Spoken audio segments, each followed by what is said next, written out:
Okay. All right. Hey, everybody. Hello and welcome. Happy New Year to everyone. I'm so happy to be here with you guys today. Really looking forward to our conversation and excited to kick off a whole new season of Live with Leslie. So here we are. And I have an awesome guest in store for you today. Some really interesting conversations ahead. So, as everyone hops on, just want to again say hello and welcome everybody. I'm Leslie Bytel, and happy to see you. So, again, I have a special treat for everyone today because today we're going to be talking with Karen Kennedy. And she is from Real Food Matters. And today's topic, I think you're going to find really intriguing. It's how we use CGM data to determine the root cause of high overnight and morning glucose. So, very interesting topic, especially since Karen was very instrumental in my own journey, getting accustomed to and really interpreting and figuring out what to do with my own CGM data. And I can say that I've definitely changed some things since then, Karen. You'll be happy to know. So, anyway, welcome. So happy to have you, and Happy New Year to you, Karen. Thanks. Happy New Year to you too, Leslie. Yeah, here we are, January. So, all right, well, let's kick things off because I think this is such a great topic. Before we jump in, why don't you share a little bit with our audience? Now, I know many people in my audience already know you, but just in case we have some new folks hopping on, tell us a little bit about your background and just what you're doing and where you're located, of course. Yeah, well, I'm located on the West Coast. I'm over near, kind of near Vancouver, Washington, near Portland, Oregon. Actually, near none of those things. I live out in the sticks and near nothing. Okay. Yeah, so my background, I worked in research for a while, cancer research for a while, and switched into nutrition and did my master's degree there. And then after a while, I did my functional nutrition certification with IFNA. Yes. But, so my whole, getting certified and starting to work in this field, I guess that was 2001. And I've been focusing largely around metabolic health, blood sugar, that type of thing since about 2001. And that's great. And I've loved it. I've been really interested in it. It's a while. And, fast forwards to about, 5 years ago, I had, as all of us, I had heard of these continuous glucose monitors. Yeah. I'd heard of these biohackers using them. And I'm thinking, I don't know how they get these things. They're expensive. They're behind, an insurance wall. I couldn't afford them. I'm sure my patients couldn't afford them, not in my scope of practice, obviously. Then I started hearing people like Peter Attia using them in his practice. And again, I'm thinking, it's getting closer, but still, it's not in my price range.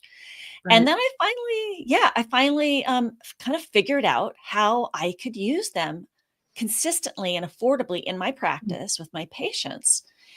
And what that was like around 2020 that happened. And I was using like the Freestyle Libre because the price point was really good. And I've been using those in my practice. And I'll tell you, you know how it is, when you've got people struggling with their blood sugar and you give them the information, the PDF, well, we're going to do this. Yeah. And you just don't know what's going on. And you think things will work and things will kind of work if they believe you and do the things. And if they're motivated, right? And if they're motivated. But, as you can see, while some things work for some people, but sometimes this just isn't working for this person. And I don't know why. Okay. And how did you know it wasn't working?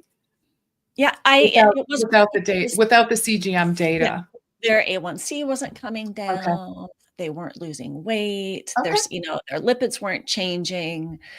Even when they were doing, following the PDF, the handout that you have, the protocol, wasn't working for them. You know how sometimes like your strategy works like beautifully for people, and some people it's just and you're like, how can that be? Yeah, I get it.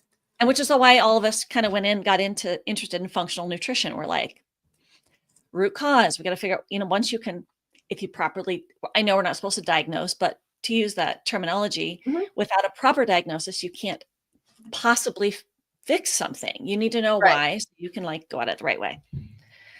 So of course, if you're dealing with blood sugar, a CGM data is such a great tool, so you can actually see what's going in. And so for those of you who don't know what this is, a CGM, a continuous glucose monitor, sits on your arm or wherever you stick this biosensor, and then transmits to your phone or a little reader. And you can see your blood sugar, all the time, how it reacts to everything minute to minute. And it doesn't tell you everything, of course, because, those of you who are in this field know that, well, it doesn't show you what the insulin is doing. You can't see how much insulin is being produced to get this effect. But gosh, it shows you a lot. It really shows you a lot. It was shocking for me, I'll just say. I thought, I'm doing things pretty well. Not so much once I saw that data. Yeah. And I think the really interesting part the thing, people who kind of follow me and have listened to me talk about this know I'm always banging on about this term glucotypes. Glucotypes. Tell me what that is. So a in my view, the way I think of a glucotype is someone, like two people could have prediabetes or type 2 diabetes. But of course, the cause of their problematic blood sugar could be different.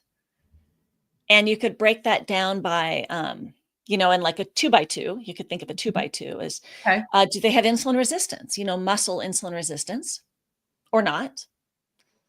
And the other direction is, are they not secreting enough insulin? Do they have beta cell dysfunction, or do they have incretin? Are there incretin peptides not being produced as well? The GLPs and things. So there's a lot of different factors. And even under those, even if it is insulin resistance, what's causing their insulin resistance? Is it inflammation? Is it sleep apnea? So really breaking down those root causes. I'm looking at an article. A new article just came out just a couple of weeks ago in Nature Biomedical Engineering. It's called The Prediction of Metabolic Subphenotypes of Type 2 Diabetes via Continuous Glucose Monitoring. And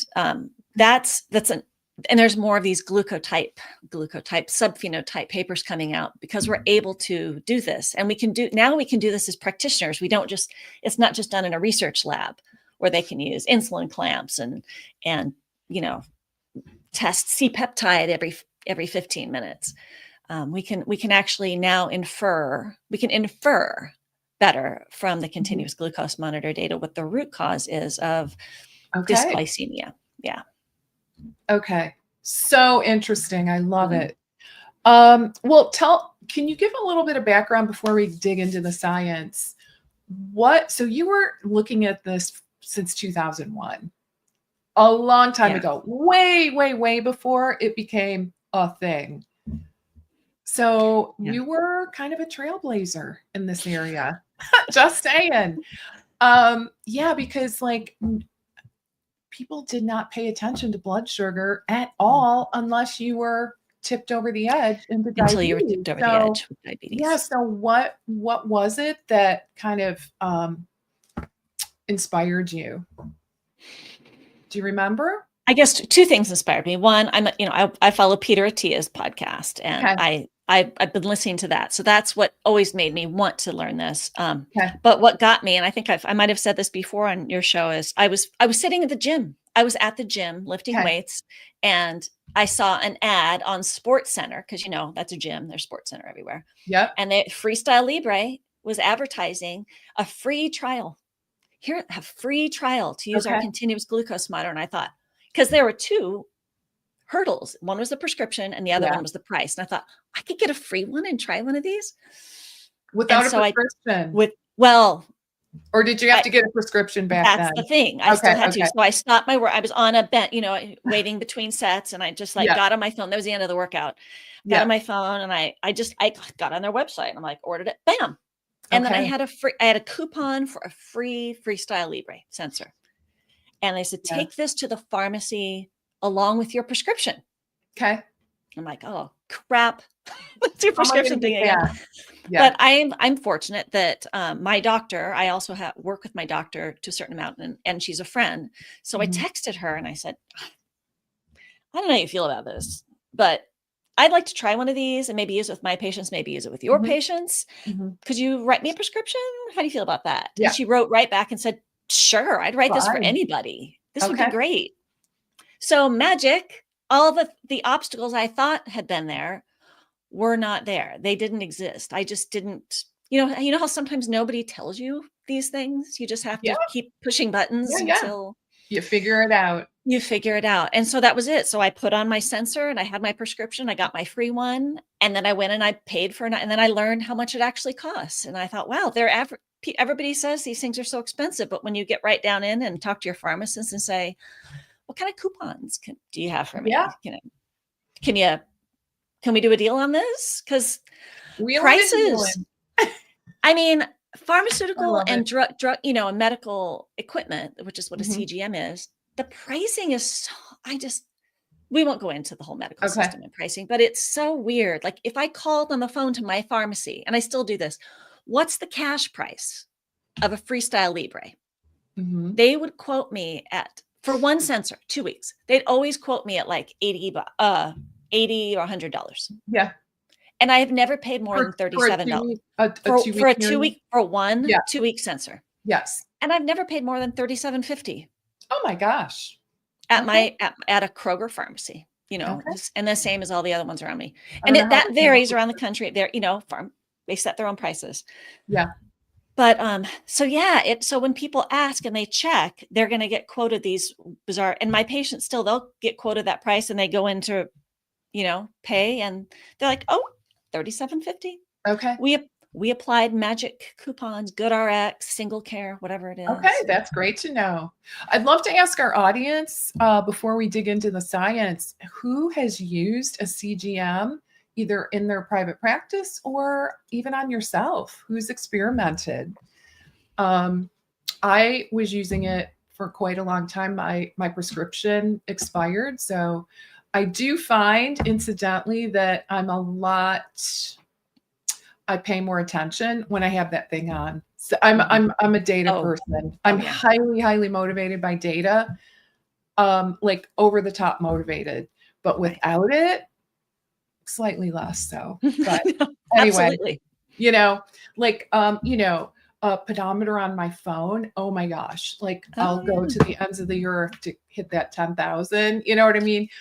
I wouldn't call it like eating, just, you know what I mean? Nothing like that. Nothing like too crazy, but I am really motivated to get that confetti. Oh Congratulations, you hit yeah. 10,000, You right? win. Like, Gold star for you, Leslie. yes, that's right. Like, yeah, it's kind of funny. Okay, so let's see. We have Carol Lee, welcome. I've used it both ways. Great. I'd love to know your experience and how that, what your Yeah. thoughts were and what kind you used. Because we have options now. Oh my gosh, we have So options now. tell us about the options, because it's very exciting. It Those of is. you It that don't is. know are going to be, I think, really excited about this. Yeah, and this is where, if you're a dietitian, nutritionist, health coach, this is, this is this should have always been in your wheelhouse. Yeah. This should have always been in your toolbox of things to use. And now it can't. Now it's easier. You don't have to jump through all these hoops and have me teach you how to get a prescription and stuff. Yeah. Yeah. For a So while. Yeah, go ahead. last August, both Dexcom and Abbott, who are the main makers of these continuous glucose monitors that go on the outside of the body that aren't implanted, they came out with over-the-counter continuous glucose monitors that you can just order online, and they're shipped to you.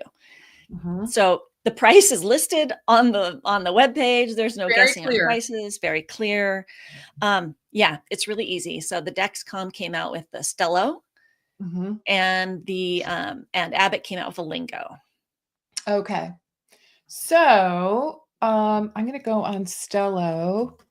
Well, first of all, do you have a preference? Yeah, actually, so Julene Montgomery, who also Yeah, we both did a program together and we were in a yeah. accountability. So we're still good friends. And Oh, Julene that's has great. we both specialize in the same thing, kind of Hmm. the same part of the country.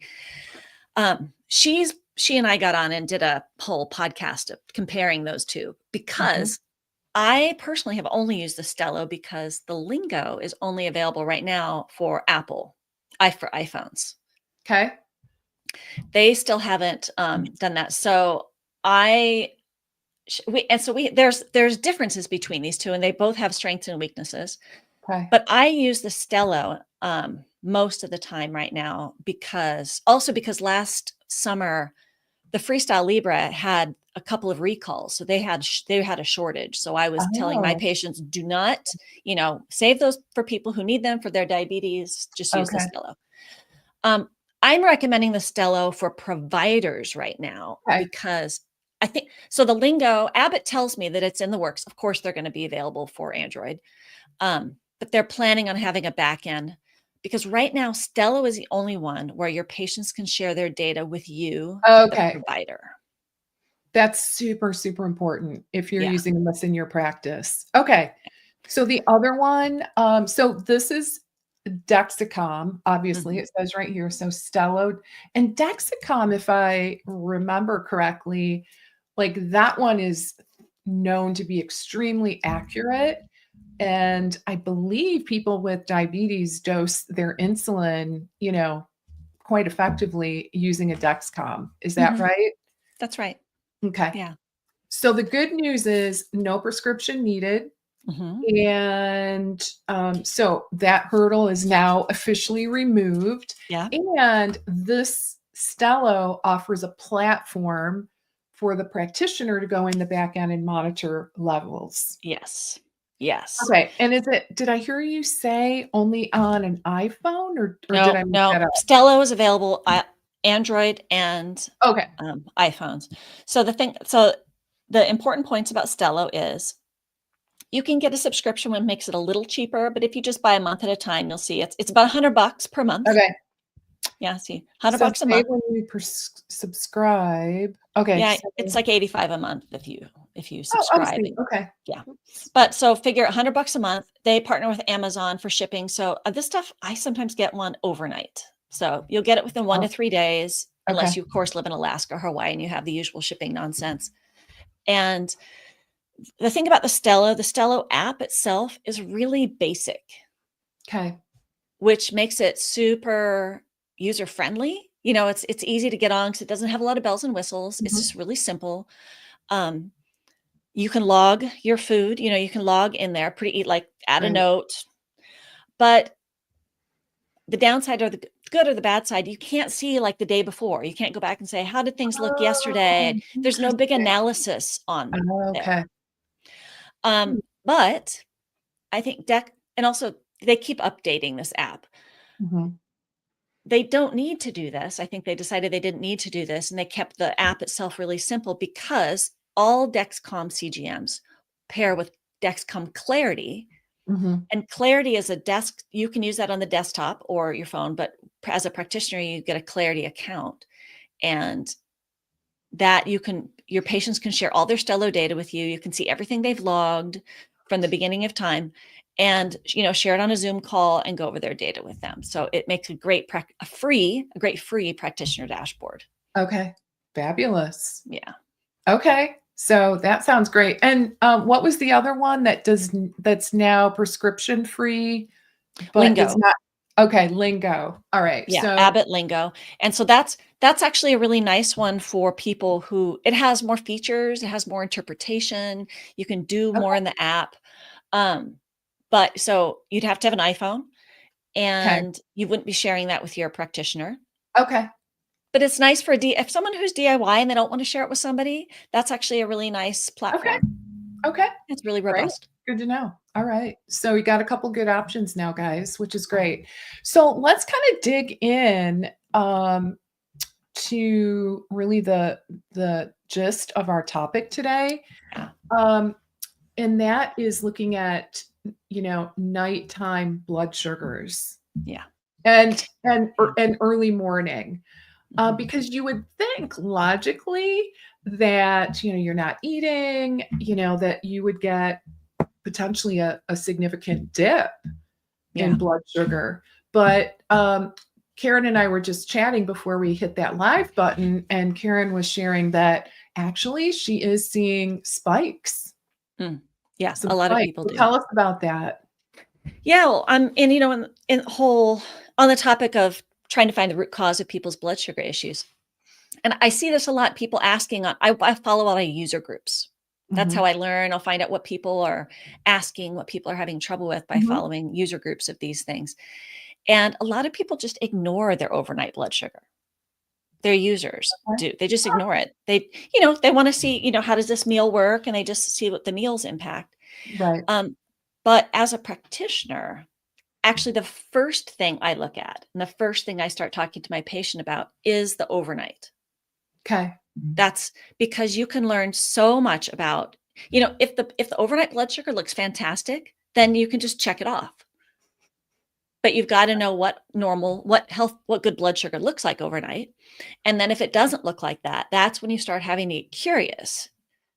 Because if you have blood sugar elevations at night, it could be easy. Like it could be total $5 fix, and by fixing that, you could really you could drastically improve, their blood sugar levels. You can improve fatty liver pretty quickly, lower A1C. Um, but if it's not the $5 fix, then it's a bigger situation, and Okay. that's how Well, you what can do you start. call the $5 fix? Yeah. So the kind of the two main things that it could be would be there. One is they're eating too late. Okay. That's the $5 fix. Okay. Um, Easy.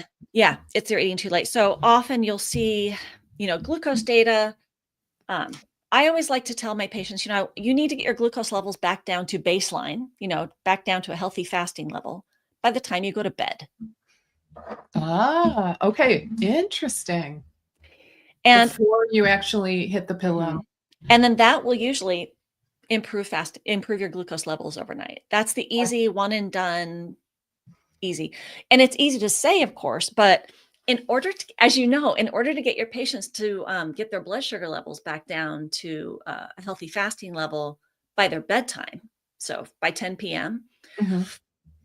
there's a lot of stuff that kind of needs to happen. Yeah, tell us. I mean, the biggest one is people either eat late, they eat a late or a big meal, Okay. or they have snacks while they watch TV. Right. Yeah. That And one's if you're, yeah, this is kind, it should be easy to fix, but then that's when, of course, when you work in functional nutrition, that kind of model where you're looking at, we always say root cause. Well, yeah. there's a root cause, and then there's a root cause to the root, and there's well, what caused that, and what caused that? So you're always like, well, it's late eating. You're like, well, that's the cause, but why are you eating late? Oh, right. Is it habit? Is it boredom? Is Is it it habit? yeah. Is it boredom? Did you not eat enough during the day? Or are you actually hungry? Are you actually hungry? Okay. Um, so the great thing about a CGM, I mean, the thing I hated about not using a CGM, it just feels like such a cheat. And I'm all for a cheat. I think cheating is great. Um, is that you don't just say, well, what are you doing during the day in general? Tell me, Mhm. Mhm. honestly, really, really, I mean it. Just please tell me what you're doing during the day so we can, make some clear assumptions. I don't have to do that. I can just go on, like if they're using a Stello, I go on Clarity and I look at an entire day of glucose data every day. I'm like, 'Kay. well, wow, wow, look at your glucose data. Like that night it's your blood sugar is high all night Okay. long. Let's see what happened the night before. Always, let's see what happened the night before. So I'm teaching my Mhm. patient the Mhm. thinking process. So instead of going, "Oh, I suck," you're a bad person. Your blood sugar's high. Right, we right, and yeah, feeling that like, "Oh my god, I'm a loser. What am I doing wrong?" right. Yeah, I always say to my patients, we turn bad days into good data. I Let's love turn the bad day into good data. Let's learn about what happened here. So we go in and we look, oh yeah, you went to bed with really high blood sugar. Like, do you see how high it was overnight? Mhm. And if Mhm. I'm lucky, I'll go scroll back and I'll see, oh look, see this night was really good. And I can see that your blood sugar, you actually was lower. You ate earlier, or so I can tell that you have the ability to have low blood sugar overnight. And Okay. I suspect that it's this. And then we'll look like, what did your day look like? And then I can see from what they logged, I'm like, you didn't eat. Like, did you skip lunch? I don't see anything. Did you skip lunch? Oh yeah, I skipped lunch. I had a really busy day. Like, well, Oh, that's, okay. and then you're like, I often find people who skip lunch are extra hungry at night and they overeat. Hmm. So then the support I give that person isn't hounding them about not eating at night. It's, what can we do to make sure you eat lunch?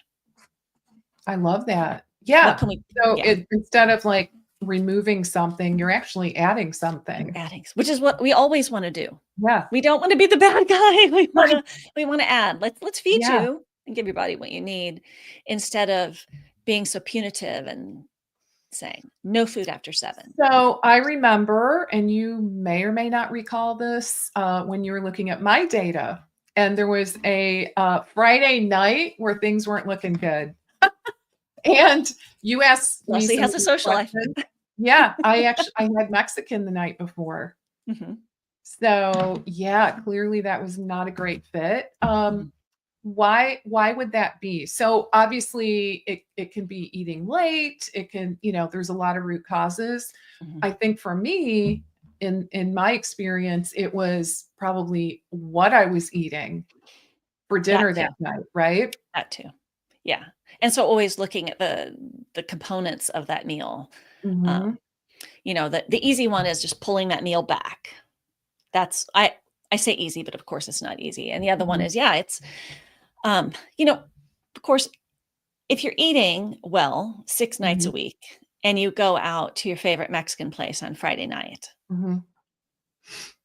the Right. net result, it's a wash. It's good. Things are good. Okay. But of course, if somebody's night after night eating a meal that's too high in Well, carbohydrates it's for fine. their metabolism Mhm, late, um, kind of dealing with that. One, that's too much for them. And two, there's that circadian rhythm of glucose control where mhm. what you can tolerate at like 11 to 2 isn't what you can tolerate at 7 p.m. Okay. So interesting. Yeah. And I think in part that's a circadian rhythm issue. And I also, it's an activity because I mean, a lot of people are really sitting down and perfectly sedentary during the day, but everybody is perfectly sedentary at night. So, where during the day you might be able to, have your lunch and then you're moving around, you're doing something besides sitting, Mhm, and that will bring your glucose down for you. mhm, But at night, it's more common for people to eat. Maybe they clean the kitchen, maybe that's their activity. And then mhm. it's couch, and then it's bed. Yeah. So you don't have that, just makes your glucose tolerance, your ability to take up that extra glucose before Mhm, bedtime, really poor. mhm. So what else? Are there any other variables that we should be thinking about when we start to Yeah. notice high blood sugars at night, and potentially in the morning as well? What else Yeah. should we be thinking? Yeah. Well, I mean, so the great thing about continuous glucose monitors is before, when we would see high blood sugars in the morning, it was so hard. Like, is this dawn phenomenon? It was so hard to Mhm, know when it came up. mhm, And of course, now we can break that down into different phenotypes, mhm, whether is it late eating? Is it is it a dawn phenomenon issue? So was it low all night and then boop, it bumped up at like at 4, 5, 6 in the morning? mhm, So we can look at that, because when you have that CGM mm, data, you can look back and see, okay, you had really good, your blood sugar was cruising along around 95 all night long, and then it bumped up to like 120 in the mhm. morning, Without eating. and without eating, right? And then you ate. This is the classic dawn phenomenon. And then Okay. you ate and it bumped up a little more, and then it came right back down to like 90. Oh, okay. Yeah, what is that about? That is so interesting. And this always begs a question. So should I be fasting or should I be eating? Because eating brings down my dawn phenomenon. This is me speculating. Um, and I should warn people. I like to tell people when I'm actually speculating, Okay. because I'm a master speculator. I can convince a whole room of people that I'm right, and I'm totally wrong. So the mechanism, I'm guessing on the mechanism here, Okay. but I see routinely that dawn phenomenon will bring it up and food will bring it down. And what I Mhm. suspect is that when you have the dawn phenomenon, of course, is caused by your cortisol coming up, and that increase in cortisol, the natural, not bad increase in cortisol, Mhm. tells the liver, could you put some nutrients into the bloodstream to fuel the active part of my day, to get me out of Mhm. bed and Yep. fuel something. So the liver's supposed to be chugging out a little more glucose and free fatty acids. Okay. Um, the problem is probably that there's fatty liver in there, and now the liver, when the liver's asked to like put a little out, it's like, well, could I give you this much because I've got extra? And so Okay. it puts out a little bit more, and that's my speculation. Okay. But there's Makes a sense. but the way your insulin response acts when you just have it's like somebody had just gave you an IV of glucose. Your pancreas doesn't respond to that the same way that it does when you eat something. Because when you eat something, you trigger those gut peptides that, the GLP-1, the GIP, True. and that gut response tells your pancreas beta cells, like, we need insulin now. And then, so when you eat and you get a little bit more glucose in there, but it also triggers insulin. It's kind of like your pancreas is like, huh, what? Oh, glucose. I got this. And then it brings the whole shebang down. Mhm. So when I see a meal bring glucose levels down like that, that's when I assume that was a dawn phenomenon. Okay. And when I see it any other time of day, I'm assuming that glucose levels were high because of chronic stress. Oh, so fascinating. Okay. Because chronic stress will lead to cortisol, and it Right. leads to a very similar thing. Because when and you'll see this when you start monitoring patients, you'll see people who their baseline is just bumped up, like they're cruising along at they can't get below 110 or 120, and they're just sitting there in the Okay. middle of the day, often in the middle of the day, Mhm. and then they eat a meal, and that's what finally brings their glucose down. Okay. Makes no sense. I know. And that's, when I think of glucotypes or Mhm. subphenotypes, we always want to know, like, what is the thing? It might not be food for some people. For some people, it might be chronic stress that's Okay. causing their blood sugar to stay up. And so that's got to be in the back of my mind. And when those people, I'm always thinking of women. I'm thinking of women over 40 Okay. because we're losing our ability. I know this isn't the topic of the day, but I'm thinking about our lessened ability to tolerate stress as estrogen Mm. goes down. I don't have to tell anybody that you can't tolerate stress the way you used to. Um, Right. but then, of course, we're in that time of life where we're working and we're still taking care of kids, and now we're also taking care of parents. So Yeah. Got a lot going on. building up. So stress is huge, and I Mm. certainly don't want to put a woman on a keto diet. Not that they're bad, but if they don't have to fast more, they always like, should I fast more? Should I do more keto? Should I Mhm. deprive myself more? Here we are depriving ourselves more. And Mhm. if it's a chronic stress issue, then we're barking up the wrong tree. Mm. Okay. And of course, we know that chronic stress can impact sleep, and that can be another cause of high overnight blood sugar, is that Okay. chronic stress impacting sleep. Okay. Yeah. So the stress, fascinating. Oh yeah. And the whole connection with the circadian rhythm. Yeah. And then you and I were talking about sleep disorders. Should Yeah. we address that We too? totally should. We totally should. Okay. So I want to say right now, you cannot diagnose sleep apnea with a CGM. You cannot diagnose Yeah. sleep apnea with a CGM. But as you rule out other things like late eating and those things, and you still see, wow, we have high overnight blood sugar. What's going on? That's when we use, our clinical skills, our good history, our signs and symptoms, and talking to the patient and saying, "Yeah, I think you might need a sleep study." Okay. because I mean, I definitely see patterns where I suspect it's sleep apnea. And of course, I'm asking questions. Do you snore? Has anybody ever told you that you Mhm. snore? Do you wake up Mhm. tired? We have those questions in our Sure. intake forms that help us guess. So most of us usually have an idea. Um, but because it could be sleep apnea, but it could Mhm. also be their pets. It could be their kid, blame the kids, always blame kids. It could be their partner. Do they need a sleep Okay. divorce, which is all the rage now? But I want to tell you, don't rule out sleep apnea Okay. with your slender women. Yes, that's what we were talking about. Yeah. Mhm. Because I've been very candid about my own, I snore. Oh I snore like a steam train. Do you And really? I'm not over yeah. I used No, the hard to first thing I picture. used. So my doctor said, well, use this like app called Snore Lab, and it'll record you Yeah. overnight and give you like a visual graph. And so I did it, and Okay. I made the mistake of listening to myself. Oh. Never do this. Oh, it's so awful. I'm just not nearly as cute as I thought I was. It's so horrible to hear yourself. Yeah, so I snore. Snore And lab. so Okay. I ordered and people think a home sleep study. So when I say get a sleep study done, a lot of people are like, Yeah, we don't wanna go to "Oh." a hospital and get all hooked up Yeah. and, you And know. that's the gold standard, of course, but Okay. most of the time out of the gates, your doctor's not gonna, your insurance company wants something cheap. My insurance company didn't even pay for it because they're so crap, but I paid for my own, and it was about $130, Okay. Oh my god, um, which that's is great. less than a stool test, And this was and this was a home a home sleep test. study.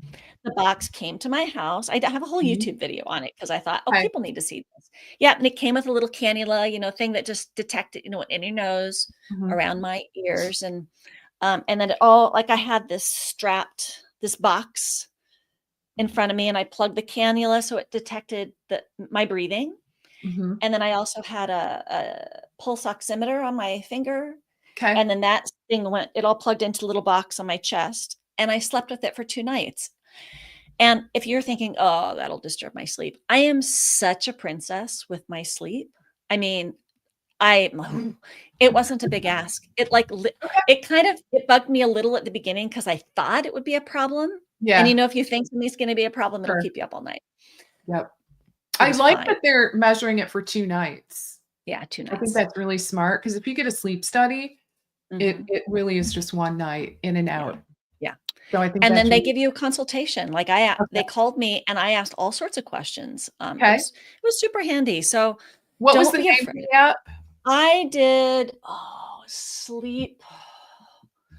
I've got a link for it. Let me put it up on my thing. Maybe it'll Okay. come. Yeah, if you think of it, because this could be really good. So here's the question. Yeah. All right, so let's say you get a diagnosis. Yeah.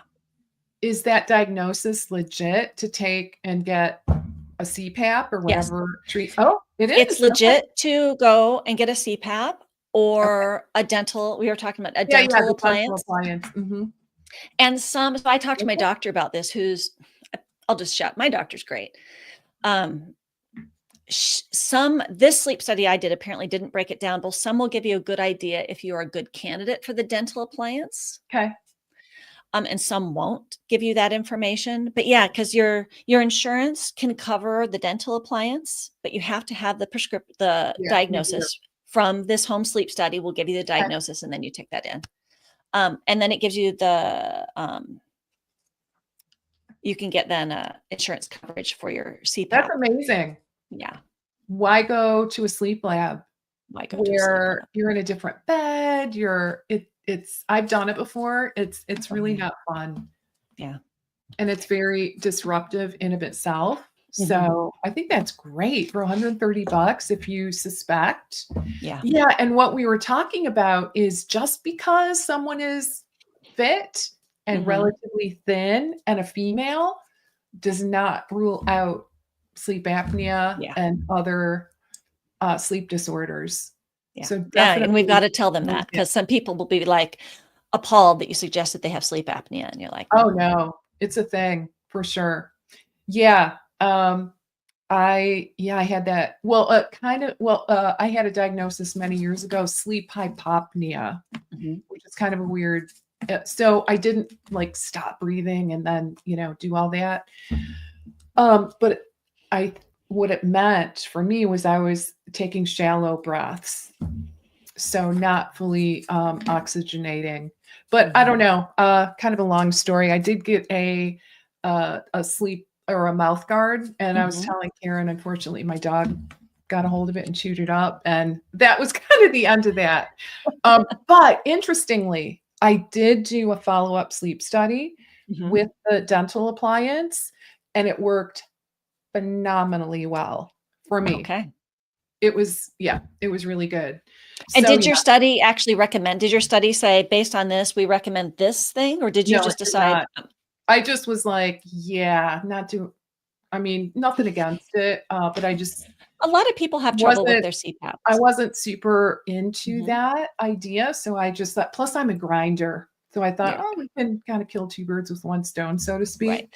Right. So, yeah, and it really worked well. It just kind of, like, helped keep my airway open.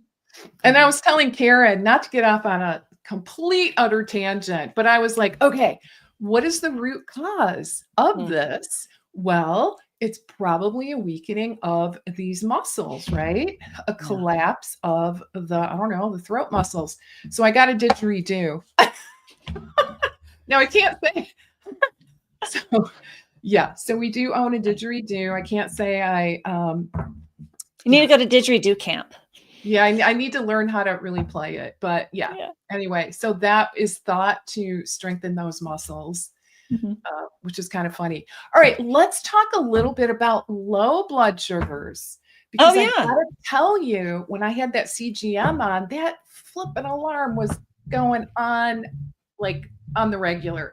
And I remember texting you, I think I was on spring break during the day, I was getting low blood sugars and I was like, what is happening here? So tell me, yeah, what is your thought Yeah. on that This is whole key when you're talking about overnight blood sugar. okay. So first, let's back up because Leslie talked about alarms. So these continuous glucose monitors, the prescription ones that we use, the Freestyle Libre and the Dexcom, because they're for people with diabetes, usually using insulin, they have alarms that you can't turn off if you go below like 70 mgs per deciliter. Okay. Um, and they're important. The non-prescription, the Stello and the Lingo, they don't have alarms. So Okay. you won't have that to deal with. But you will still see, and all of them, because all CGMs work the same way, they all use the same enzyme. They use the same enzyme that your glucometer uses for your finger stick. Oh, okay. And Hmm. it's an oxygen dependent enzyme. So when oxygen levels are low, Mhm. the enzyme will not function as well, and you will get false low readings. And when the enzyme, or if anything causes the enzyme to run more rapidly, like heat, that causes it to go rapidly and cause a false positive. So when you kind of understand how these things work, it helps. Basically, if you put pressure, like let's say you have the CGM on the back of the arm, Yeah. if you're laying on your arm, or even if you're laying on your back, like this Mhm. happened to me camping when I was country camping. I'm laying Mhm. on my back on the ground reading a book. And Yeah. so my triceps are just resting on the Yeah. ground, causing alarms to go off. And it's because you're creating a low oxygen state around the sensor, Okay. and that causes a false low reading. Yeah. I see. So, So it okay, that's I did not know that. That's so very interesting. So it could be your based on patients, your positioning sleeping, yeah. perhaps. So your patients, when you, and that's something to remind them, but your patients, if they're not on insulin, if you have people who don't take insulin Mhm. and they haven't had, they're not, there hasn't been a major health crisis in the middle of the night before. Mhm. 9.9 times out of 10, when they see a dip in their blood sugar that goes low overnight, and they tell you like, I think I have hypoglycemia, there's something wrong. Because people do get worried about that, Oh, yeah. understandably. You can tell them it's a false low. I Okay. never, I always confirm, did you wake up with your heart racing, with like Mhm. hypoglycemic Right. symptoms? I ask that. But Mhm. most of the people, I rarely work with people taking insulin, I should Okay. say. So that's just important to know that those low episodes are not something to be alarmed about. Okay. Good to know. Absolutely. Yeah. So, yeah, I'd love to find out from our audience. Yeah, what are your questions? What are your thoughts so far? Um, Very interesting information about the low levels overnight. Let me ask you this, just while I'm thinking of it. Um, Many of the experts talk about, I mean, pretty much avoiding any spikes Mhm. in the blood sugar. What are your thoughts? Like, what's a good target? I know it depends on the person, It and it depends. probably depends on what your Yeah. goals are. Yes. Um, Um, but what are it's your thoughts? I'll be a little more specific. And because I think a lot of people who listen to this are nutrition professionals, Mhm. you'll be able to use this information. 'Kay. Um, if you have, when we're talking about glucotypes, and let's say you have somebody with metabolic syndrome, 'Kay. and someone with metabolic syndrome is going to have insulin resistance. They're going to have high levels of insulin. You might have tested it. You might know maybe they have if they have high triglycerides, that's often an indicator they have high levels of insulin. Unless they're black, black Hmm, people don't get that indicator. So remember 'kay. that. But if you've tested and they have elevated insulin, or they have the signs of high insulin levels, the Mhm. more visceral adipose tissue, um, then I'm thinking they're producing lots of insulin. Mhm. And chances are that even though their blood sugar is going up to 140 for that meal, Mhm. I'm guessing there's a lot of insulin involved in that. That person would do well for 6 months Mhm. to keep it down. Like 120 might be a better goal, postprandial goal. They might need tighter Okay. control. Okay. Hmm. And that's just based on signs and symptoms. But I have had patients who their blood sugar, like I couldn't believe the stuff they could eat, and their blood sugar, it looked great. But when I looked at them clinically and Yeah. all the other things, it was metabolic syndrome all the way. Oh, okay. So they So had my the advice to them was adiposity. tighter control. And we see this, Oh, in that paper I just talked about, that yeah. prediction of metabolic subphenotypes. Um, you know, they we see that because some people produce a lot of insulin, Mhm. and they need it tighter if they want to heal their metabolic, if they want to have better metabolic health, they need to keep it Okay. tighter. But let's go to the complete other extreme. Mhm. Let's say we have an athlete. Let's say, and I just met with a dietitian who's a sports dietitian, and 'Kay. consulting with her on her patient, and so she had great data for this. When you have an athlete who's doing a lot of high intensity workouts, Mhm. and they need to fuel, and they need more carbs in their diet, unless you want to talk about fat adapt. I'm not talking about a fat adapted athlete. 'Kay. This is extremely metabolically healthy patient. Um, this is person who's training, who's tracking their blood sugar for optimum training. 'Kay. And what kind When of athlete is this? What was this? Was this Like an person doing endurance or triathlons? Yeah, they were doing okay. triathlons. Yeah. Mhm. I think that's what it was. But yeah, they were doing a lot Mhm. of endurance. When they were training, their blood sugar was going through the roof because they were doing such high intensity training. Mhm. So you need to be able to allow for those peaks, for one thing. Okay.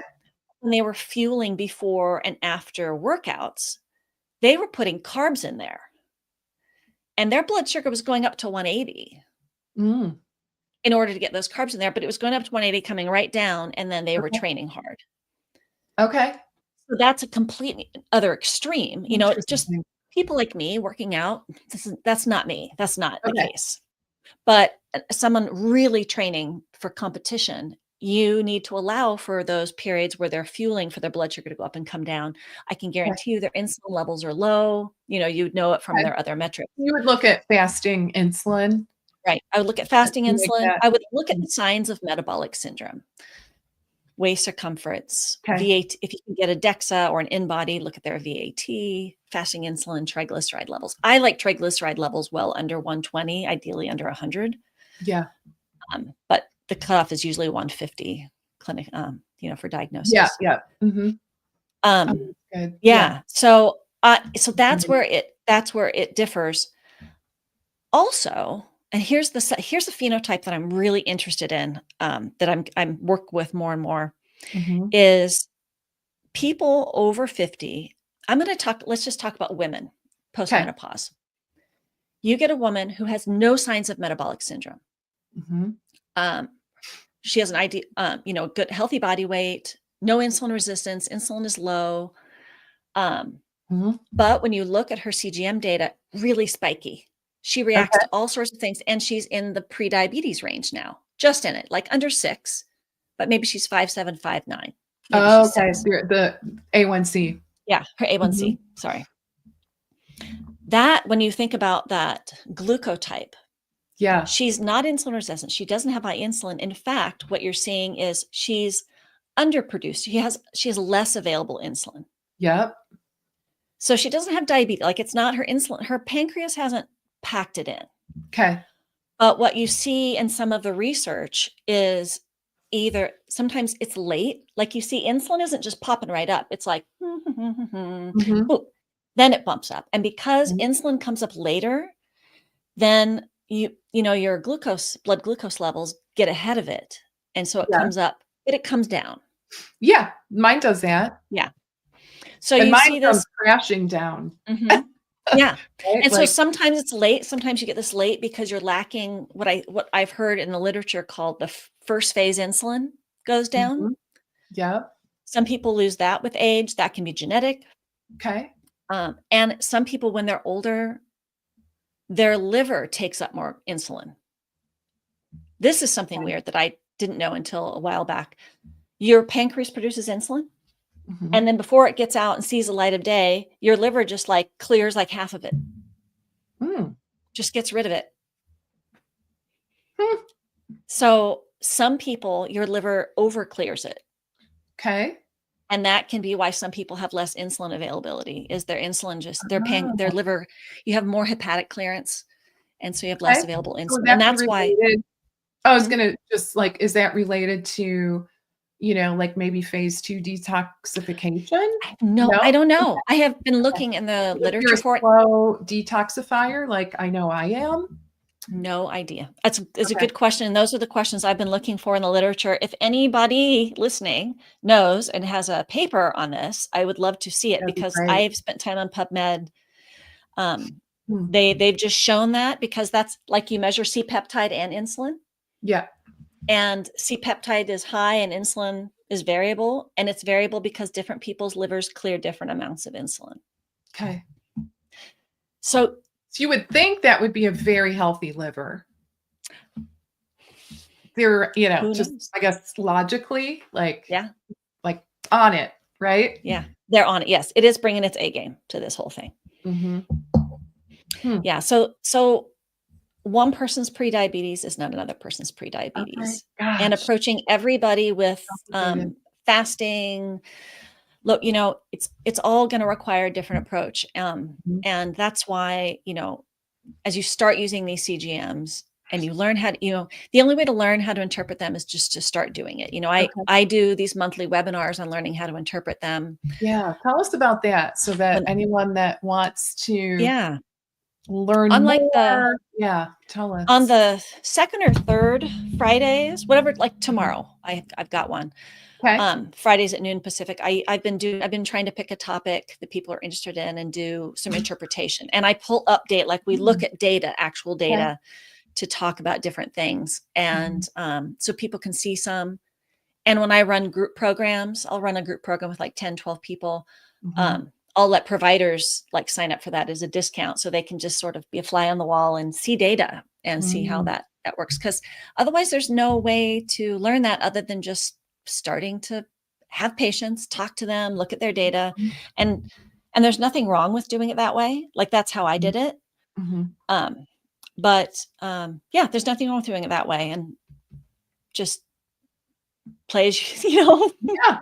Well, get I better I as you will go. say I've sent a couple people to you, especially when they were really not sure how to interpret things. Mhm. Like, I can remember, at least 1 or 2 people who used a CGM in their practice and the results were completely opposite of what we would have anticipated, right? Yeah. In that it seemed relatively stable, and it was like, wait a second, Yeah. there's all these other confounding variables. How do we, yeah, what do we Yeah. do with this? I have been in the exact same place. Yeah. Okay. So, yeah, super interesting. So, all right, guys. So let's talk a little bit about how our audience can learn more about your work and join you in some of your group programs and your Yeah. webinars. Tell us a little bit about what our next step is. Yeah. So, for those of you who, I've got a Facebook group using CGM in clinical practice. It's Okay, free. Jump in there. It's friendly people asking questions, answering questions. great. So I've got a webinar tomorrow at noon, and that one I'm actually kind of going back because there's a lot of new people, how to implement this in your practice. So I'm going to Mhm. talk about, what CGM, because some people want a platform that does it all for them. How to Mhm. figure out what platform's right for you and how to automate it on Practice Better. So I'll talk about that tomorrow. Oh, okay, Otherwise, that's yeah, great. So how to automate. how to automate it into your practice. Oh, got it. Okay. Into practice Yeah. better. Like Got you it. like you can use a program to get people set up on that. And Beautiful. I'm gonna give people a little program template to see how to lay it out in Practice Better. And Okay. so that's tomorrow. But otherwise, I think I've got a free PDF of how to get started using CGM in your practice. So I think Leslie's going to post that. Mhm. Um, and that handout I put in, some good details about if you want to use a prescription one, like the Freestyle Libre, how to do Mhm. that, the prescription codes, the costs, and then how to get started with the Stello and using the Stello backend of Clarity. So that's when you want to get started, that's the important part to figure out first. So you could try it out yourself. And that handout has all the information in there to get you started with it. Okay.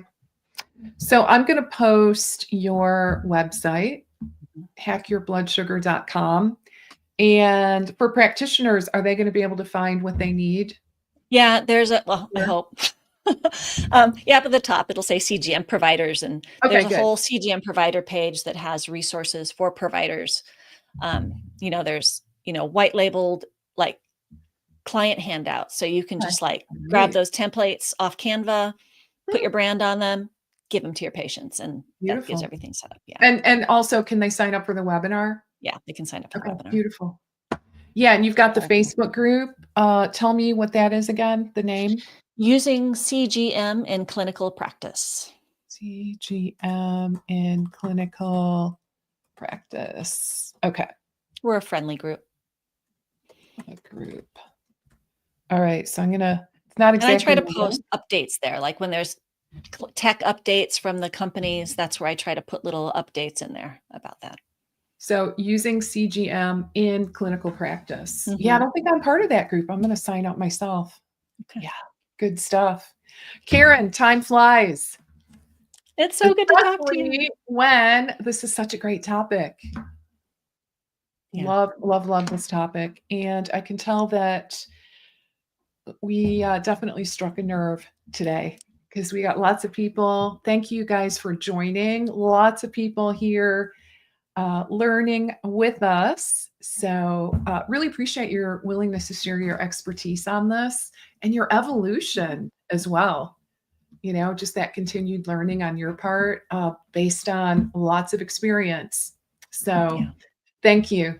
You're And really thanks welcome. everyone. Yeah, appreciate everyone joining in on the conversation today.